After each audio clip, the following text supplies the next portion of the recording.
18-year-old the other night when he got up with the band. Make some noise for Mr. Geoff Britton. And welcome to Beatleweek.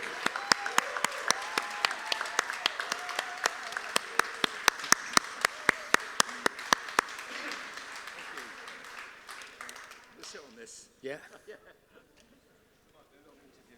And you have to stay close to the mic. Stay close to the mic. He says to a man who's been in studios for years. But anyway, there you go. Are you all right out there? Are you comfortable?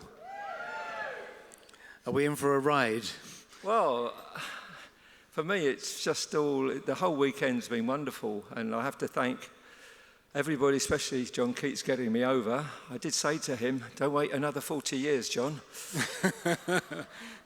Yeah, no, it's been great. Yeah, good. Okay, well, everybody here is your friend. And we all want to hear about your times with Paul. But before we get to that, just a little bit of background. I mean, you were already a drummer, right? You didn't just fall into wings as a drummer, so you have a career, a backstory. What briefly was your musical backstory? Are we talking about the audition or prior to that? Prior to that, I mean, why were you even being tested? Like, what? You've been in bands before and all of that? You've been around the circuit for years? I actually played the original Cavern in 1969 when I was in a band called East of Eden. Oh, right. Which had a hit called Jigga Jig, which I wasn't on. I was on the B-side.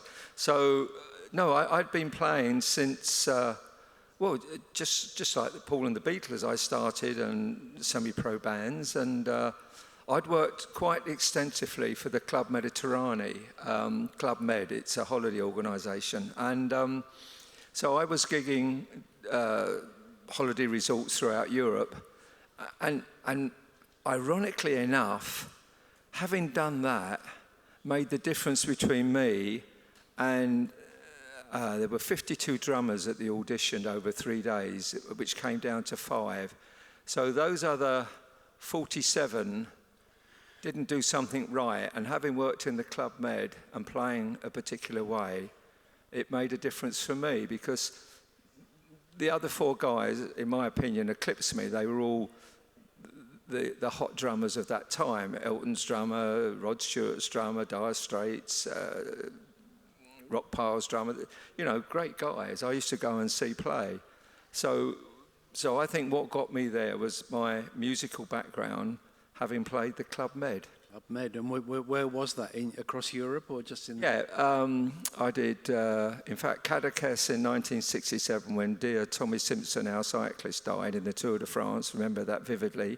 Did St. Moritz 3 seasons, did the Olympics 68 in Grenoble. And that's when I came back to the UK and wanted to get in what I called the road bands, and which I did. I worked different bands, East of Eden were on the road. That morphed into the Gun, and then the Gun, I think, Wild Angels, and then the Wild Angels, during that time, got the opportunity. It was luck, really, because a friend of mine was studying martial arts in Okinawa, and he asked me to look after his club for him. And I was a very keen martial artist myself. And one of the students in the club was the manager of Fleetwood Mac, and Cliff Davis. And during the break, he just happened to say, you're going for the Paul McCartney Wings audition. And I said, I wish, but this is pre-computers. MPL was all ex-directory. And he just said, well, stay in tomorrow and I'll phone you through their phone number, which he did.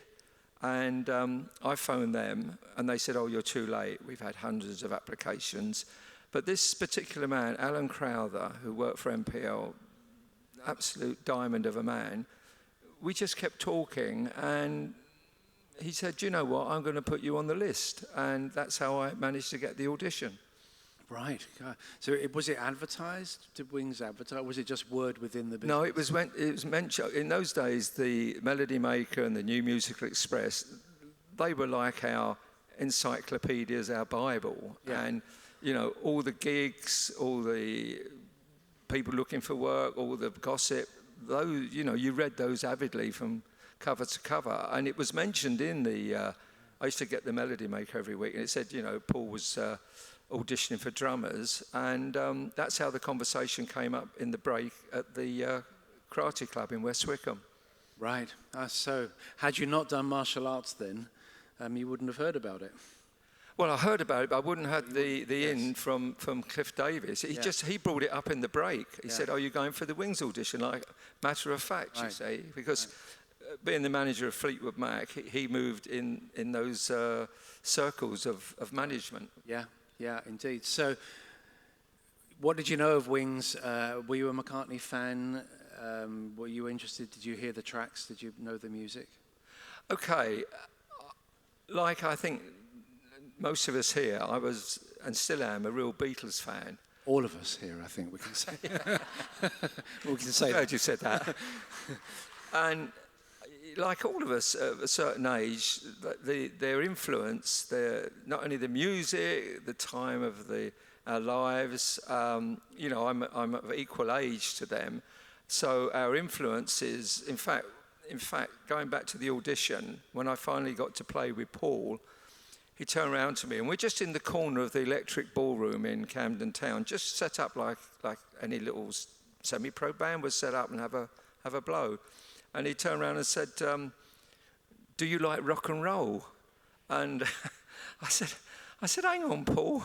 You were in Liverpool. I was in London. We got to see Little Richard, Chuck Berry, all those guys when they came through town." So he said, "Do you know the song Lucille?" I said, "Yeah." I said, "But there's two versions. There's the Everleys, Buddy Harman on drums, and then there's Little Richard's. And the drum is very different." And he sort of went, "Okay, we'll do the Everleys version." So that was the very first piece of live music. And literally Paul was there at the end of the table. And it really was one of those pinchy moments. You're doing it and living it and got a job to do. And you're trying to catch up with yourself, the reality of who you're with. Did you drum on that version of Lucille in that moment, which you hadn't been rehearsing for, as if it was anybody, or did you try and change it because you thought he might like this if I change this? Not at that point, because Buddy Harman, the drummer that played on the Everleys, if you listen to, next time you get a chance to listen to the two different versions, Little Richard or the Everleys, it's a really set piece. He's playing like a very fast triplet on the ride cymbal and quarter notes all the way through. And if you go off of that, the whole song nosedives. Ah. So I didn't alter it, no. And you pulled it off. You got through it as you wanted to. Well, yeah. I had to say, when we were living in Nashville and literally just sitting around watching the TV. We got talking, and I said to him, I said, "Well, actually, in all modesty, I'm surprised I got the gig. I realised how good the competition was, and I'm kind of surprised. Is there a backstory to that?" And he said, "Well, yeah, Linda taped the final five, and they introduced some new material during just the, playing all the rock and roll things and the soul things and just jamming and very loose. Because there was one audition whereby you had half a day each of the five, and then it was down to two, and you had all day, and you went out to lunch and you came back. Well, anyway, Linda recorded all of that, and apparently the newer material, those four guys played it this way, and I played it that way. And that seemed to be a telling influence, because basically there's a level of those guys, and they're all good, and maybe that guy's a bit better at reggae, and that guy's a bit better at soul, but they're all great players. So on new material, that kind of cuts a different edge. Yeah, of course it would. What was the gig that you were being offered? I mean, you were joining a band permanently, or was it going to be a period of probation, or how was it? What was the arrangement that you were told about? You've touched on a very sore subject. I'm not sure if I should say sorry or not, because I want to hear where it's going now. Well, originally, I mean, okay.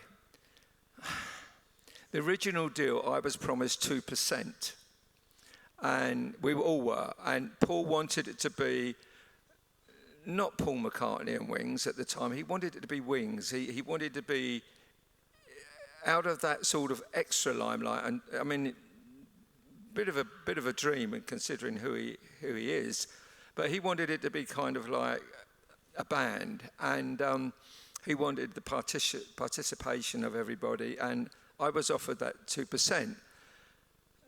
Now, something went down very bad when we were living the 6 weeks in Tennessee, and Brian Brolly, the then manager, came to me and said, well, things are going to change, and not for the better. Right. What was he telling you, that your time was up? No. He was telling me that, all right, if you want the backstory, I'll tell you exactly what happened. 2 of the members of the band went out and got drunk and loaded, and they smashed up Buddy Killen's recording studio, got arrested by the police, and put the big hire car Lincoln Continental in Curly Putman's river ditch in his home where we were living. 2 members of the band. Well, I can think of Paul and Linda. Probably not them, and you're the third. So there are only 2 others. Damn it, I'm with a genius. Well, it's a 5-piece band. So unless you mean Paul and Linda, unless they drove into a ditch, but probably not. Okay. Denny and Jimmy, both of whom are now gone. Yeah, unfortunately, because they were great. As musicians and players, they were great. And they were of their time where people did overindulge in substances. I was a straight guy, and still am. I don't drink, smoke, take any medication, and I was like that then. And so Paul came to me and said that, I'm going to do a bad impersonation now. It's my bloody name up there. So this is what he was upset about. Can you repeat that? No.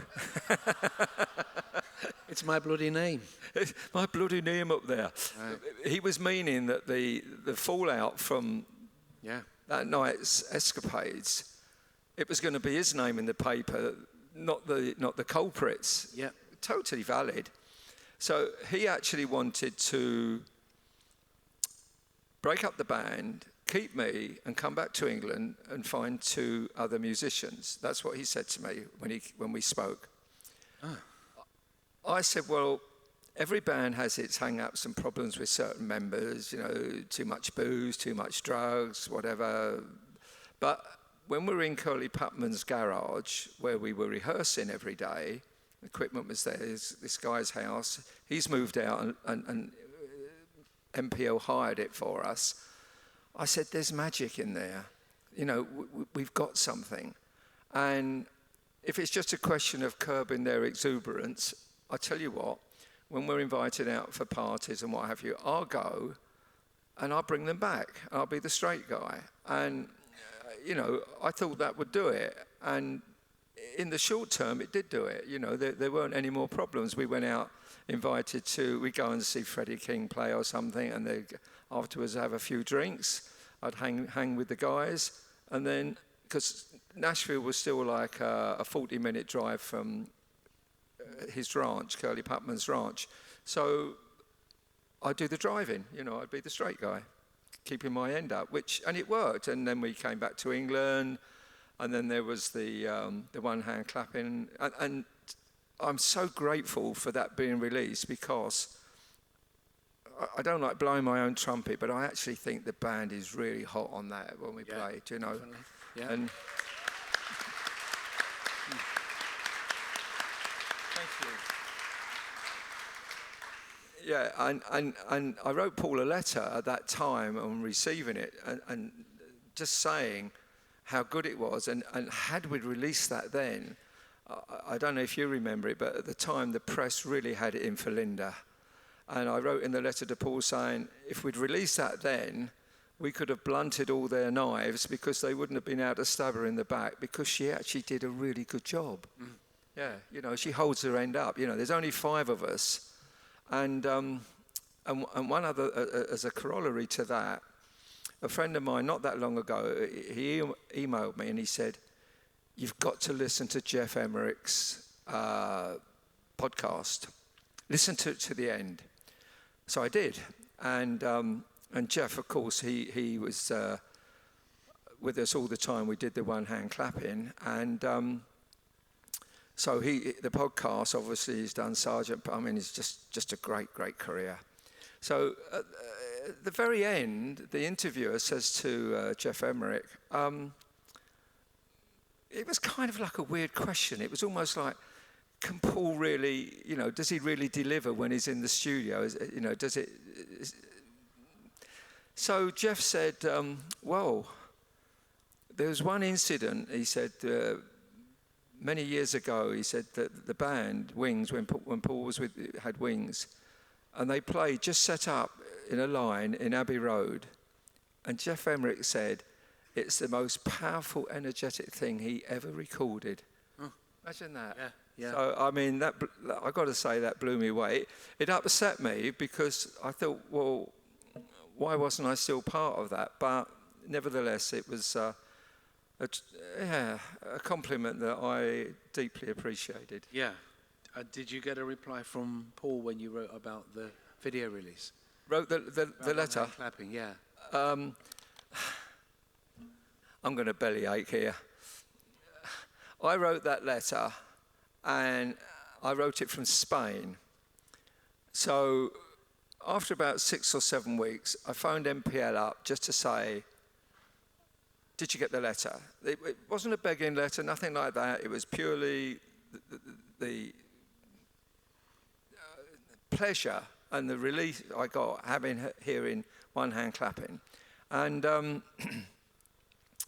and also Paul was going out on a tour, and I said to him, imagine, we're in our 80s, and when we were back in the 50s listening to Little Richard, if someone had said there's some music from 50 years ago, we would have said, you've got to be joking.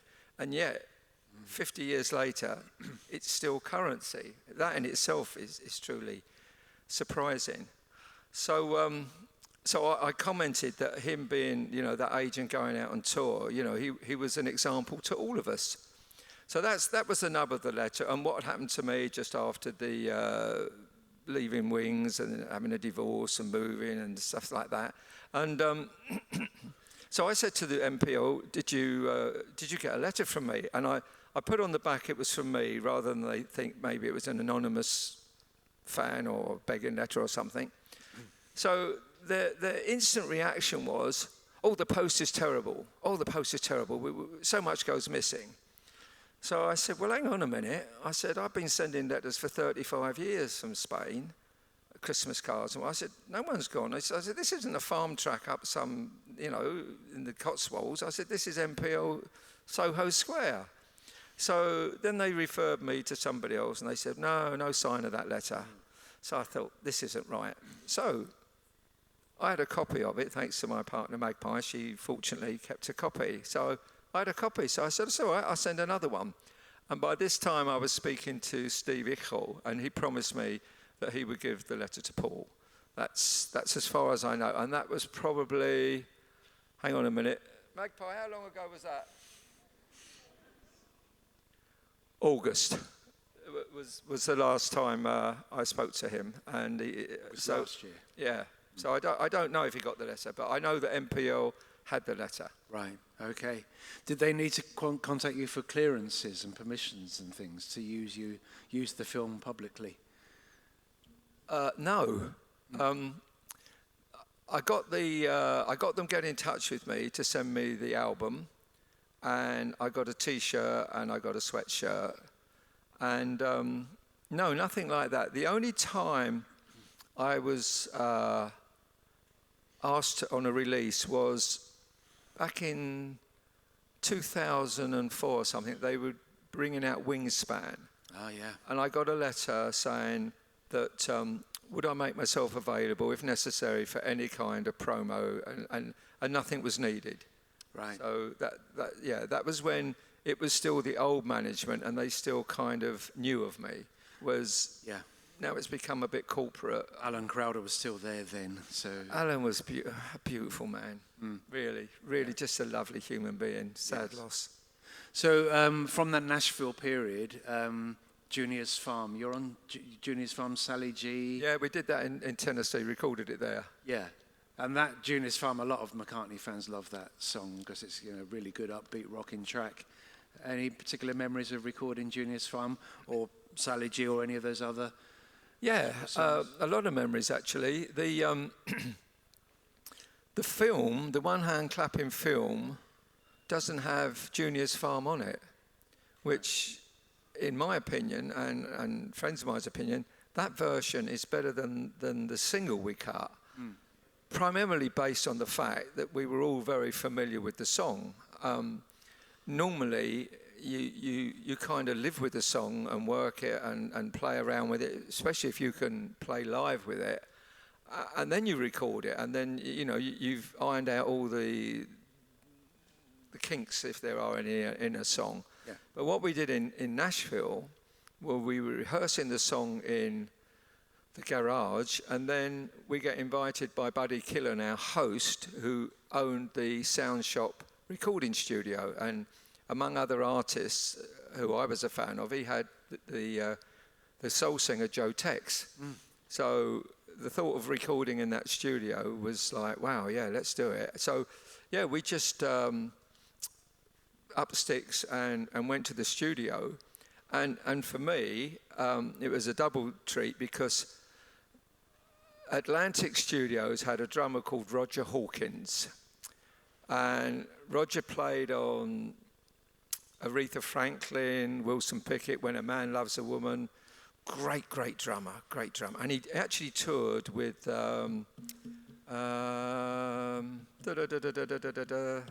came over because he was a really studio drummer, and I've got too many things racing through my brain. The soul singer of 15, Keep On Running. Eddie Floyd. No, the English guy. Oh, Steve Winwood. Steve Winwood. Yeah. What was the group he had after Spencer Davis? Traffic. What a great audience. You should be up here. So this Roger Hawkins played with Traffic. I'm sorry I'm elaborating, but for me it was a thrill because his drum kit, which is Ludwig, which is what I play, was in the studio. So I recorded that track on Roger Hawkins' drum kit. Yeah. And when I was over for Abbey Road on the River Festival, I phoned that studio and said who I was and could I meet him. And they didn't get back to me because I would have driven down to Tennessee to see him. Yeah. Yeah. What a shame. Yeah. It's got a good drum sound on Junior's Farm, hasn't it? Well, it was the great engineer. I mean, he was magic that day, and he worked with us. It went like clockwork. I mean, Jimmy, Denny, Paul. I mean, you're talking first division pros, and apart from tantrums, which sometimes you get in studios, if they're great players, then they just hunker down and get it done. Yeah. Sally G, on the other hand, shouldn't have involved any of us. It was the cream of Nashville, Vassar Clements, Lloyd Green on steel guitar, the brass section. And for some reason, the drummer had a problem. So they just said, did I want to go down and record on it? And of course I did. So that's how I ended up on sorry, not Sally G. I'm ahead of myself. Slow down, Jeffrey. That was Walking in the Park with Eloise. I was kind of... Yeah. Sorry. Sorry, folks. I'm getting carried away. Yeah. Sally G is a great story. Buddy Killen, our host, takes us down to Princess Alley, which is the musical strip of Nashville, and it was just like a Hollywood movie. We go into a little cafe. And we got Buddy Killen, Paul, the guys, and there's a guy playing the pinball machine. So I lean over to Buddy Killen and I said, is that who I think it is? He said, yeah, it's Waylon Jennings. He said, why, do you want to meet him? I said, of course I do. So he calls over Waylon and we shake hands and Waylon sits with us, and later on we went to some of his recording and some of his concerts. So anyway, that's how the night was, and then we get to another venue, and we're seeing all these... Nashville's got these great musicians. And so anyway, the next morning, 9 o'clock, something like that. I get up, Paul gets up, he's got a guitar around his neck, an acoustic guitar, and he literally said, "Geoff, what do you think of this?" And there was Sally G. So he'd gone to bed about 2 or 3 a.m., and 9 a.m. he had a song. How does that work? Yeah, extraordinary. How does that work? I mean, Extraordinary. and then we played around with it in the garage, and a couple of days later, Yeah. we're recording it. He- I mean, Yeah. you can't make that up. No, but he did. He just had that ability, didn't he? Still does. Just to come up with a song like that. Well, it's what a genius is. Yeah. You know, he's a master, a genius. He ticks all the boxes, and what can you say? Yeah. Just incredible. Yeah. So are you on those 2 songs of the Country Hams single, the song of Jim McCartney that Paul recorded, and the B-side? Are you on those? Yeah, that's what we did. That's what I'm saying. That was all arranged with the Nashville cats, and then the drummer didn't make it, so I got rowed in at my pleasure, which was great. Yeah. And some years later, I bumped into when we was in for the Abbey Road, and we had a meeting together, Lord Green and the guys that played the brass, and just talked about that. Yeah. 50 years later. Right. You mentioned Denny, and you said Paul and Denny and Jimmy and you, or that you certainly said those 3, first division. You're too modest to mention yourself. What about Linda? In one hand clapping, she cut it. But how was it being in a band with someone who was new to her instrument? Okay, there's no denying there were learning curves and hiccups, and at times there was inappropriate comments made by various members, which cut her. She cried, and it was unnecessary. But when you Paul not ride to her defence then? It's his wife that was being criticised. Well, sometimes he wasn't always there. In one occasion I did. I thought, he was out of order and said so. But you see, Jimmy was a really gifted guy, but he did have a short fuse.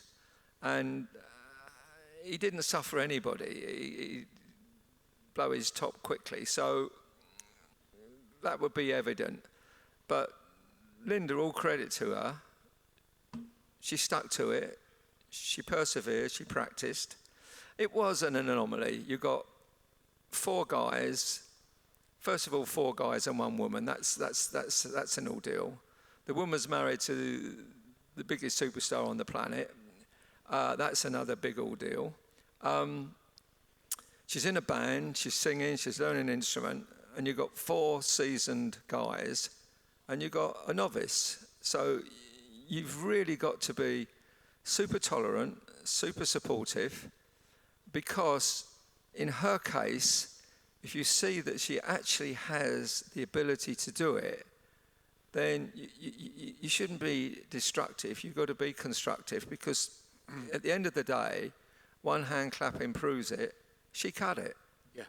And that was in the early days. I mean, I'd only been in the band 5 minutes, and she hadn't been playing stuff that long herself. It's not like she'd been touring for years and years. Yeah. So, hats off to her.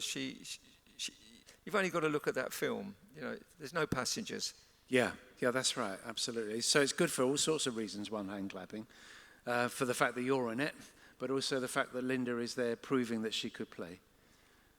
Yeah, well, that, excluding myself, certainly for Linda, that's definitely. But I actually think, like My Love and some of the songs, I don't think Paul ever has sung them better than those sessions. I know I'm involved in them, but I listen to them in the cold light of day, and I think, my God, he looked good, he sang great. I mean, just, it was a magical moment. Yeah.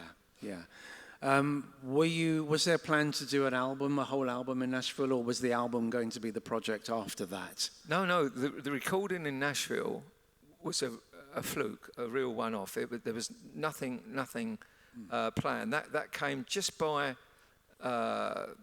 the talking of Buddy Killen and Paul and Let's Do It, and you can, because basically you needed a certain permit to record, and we didn't have it, so it was all under the table, and I'm glad it was. The recording for Venus and Mars, we already started prepping the songs at that time, and when we came back and when we were in between stuff doing one hand clapping, we were learning what was going to be Venus and Mars. It wasn't going to be Venus and Mars for me, but just a few tracks were. So during the course of Venus and Mars, you stopped being in Wings, is that what you're saying? Yeah, in New Orleans, my time ended. What's the story there then, if you don't mind talking about it? No, I don't mind talking about it because I still can't get my head around it, frankly. Everything I thought was great. I did think there was like moments, but then I thought there's moments when if you're out of sync with your immediate environment, whether you're right or wrong, you're out of sync. Now, if you've got 4 people having a good drink and having a good blow, and you've got one guy who's not, then their consciousness and comedy, they're in a domain I'm not in. So I was aware of that at times because, as I said, I'm just like super straight. I'm not condemning them. They're having a great time. I'm not knocking it, but it's not a great time for me. So being the only sober guy in the room, is that what you mean? Pardon? You're talking about being the only sober one in the room. At moments, yeah, that kind of happened, yeah. I don't want to be put on. I feel it's the stuff of life, so and band life. So I don't want to be like, oh, this tell a tale. But so we were learning this stuff for Venus and Mars, and we were booked into New Orleans to record it.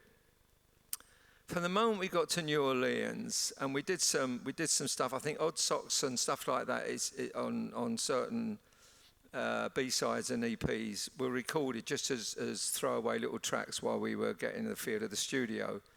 And I don't know, I just picked up a vibe, and I spoke to one of my mates, and I said, something's not right. I can't work out what it is. We just done this Odd Socks track. I think it sounds great. Everyone thinks it sounds great, but there's a little huddle in the corner over there, and what actually happened was a few mornings later, on my door, and Paul walks in, and that's the end of me and Wings. This happened just like that. How did he say it? That's a good question. I remember me saying to him, look, Paul, obviously it's your band, and you have to, and I just have to understand, accept that. There's no belly aching or recriminations like that. I kind of felt it just because of what, like in intuition, a band life is a very unusual culture, society, and it kind of explodes, it's all lovey-dovey, it explodes, it's lovey-dovey. It goes through that, and we'd had that in Tennessee, and recently I've kept a diary through my entire life, and silly as it may seem, I could tell you what I had for breakfast 25 years ago, because of the sport and everything. So I happened to read it up one day. Somebody, I think it was, Adrian Sinclair was asking me some questions. Yeah. And I said, oh yeah, I said, here, look, we'd had a group meeting and it was all iffy. And then a couple of pages later, oh yeah, the band's all great again. We're all on the same page.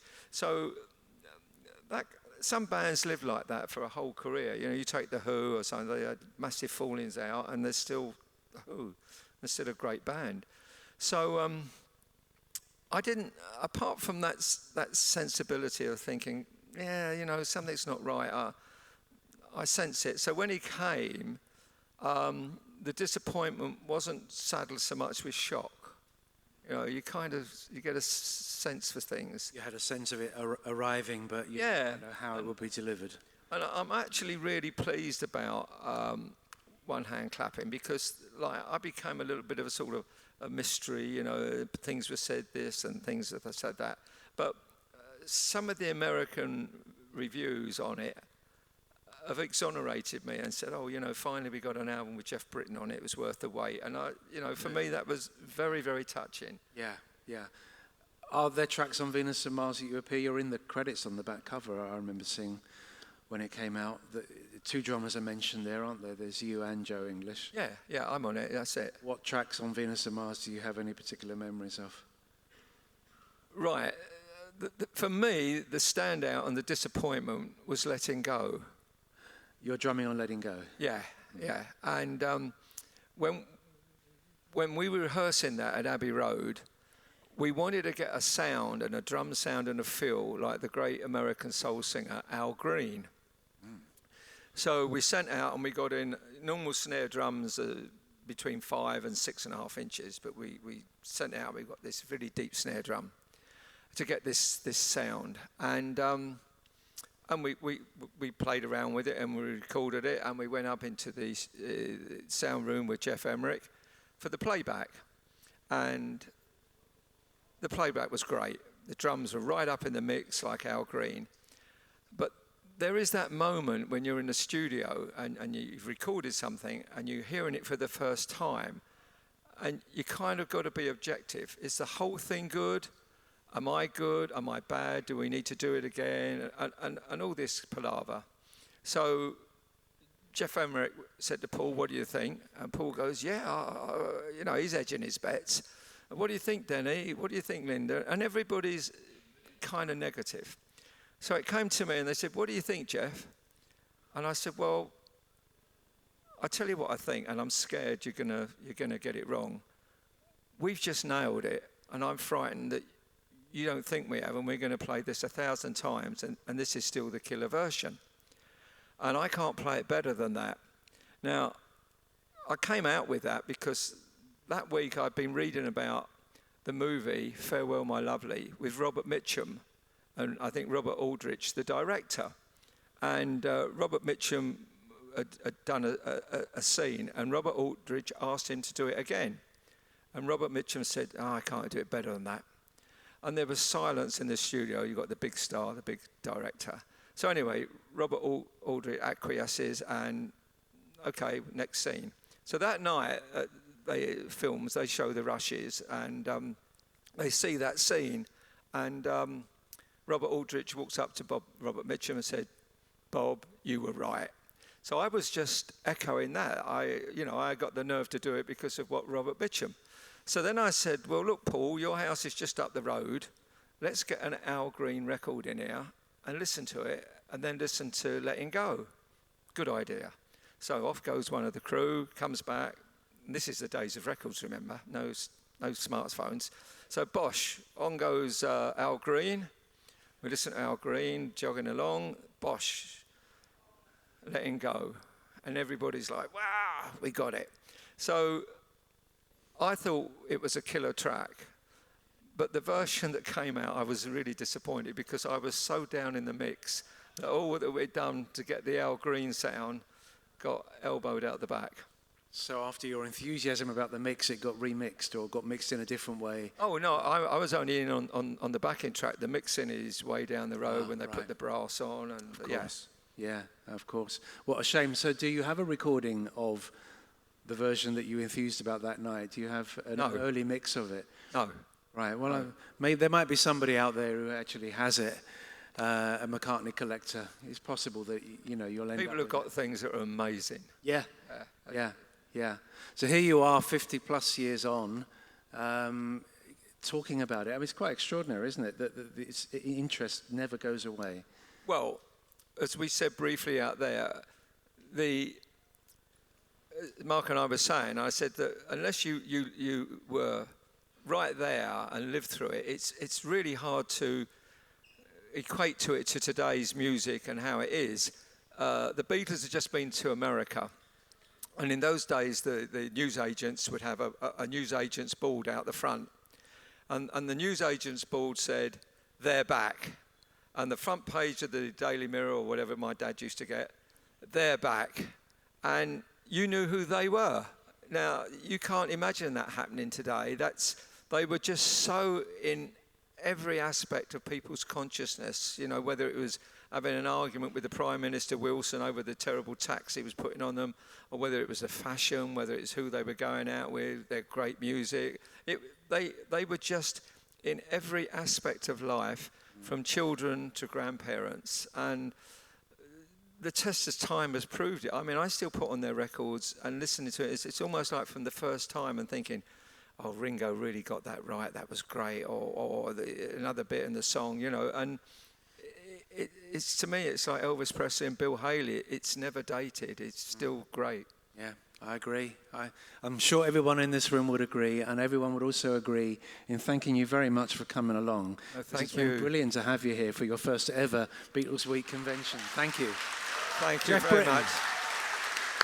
Thank you, Geoff. Ladies and gents, thank you, Geoff. Make some noise for Geoff Britton, please. Thank you. What a gent. What a great drummer as well. Fantastic, man. Thanks, Mark. Okay, we're almost coming to the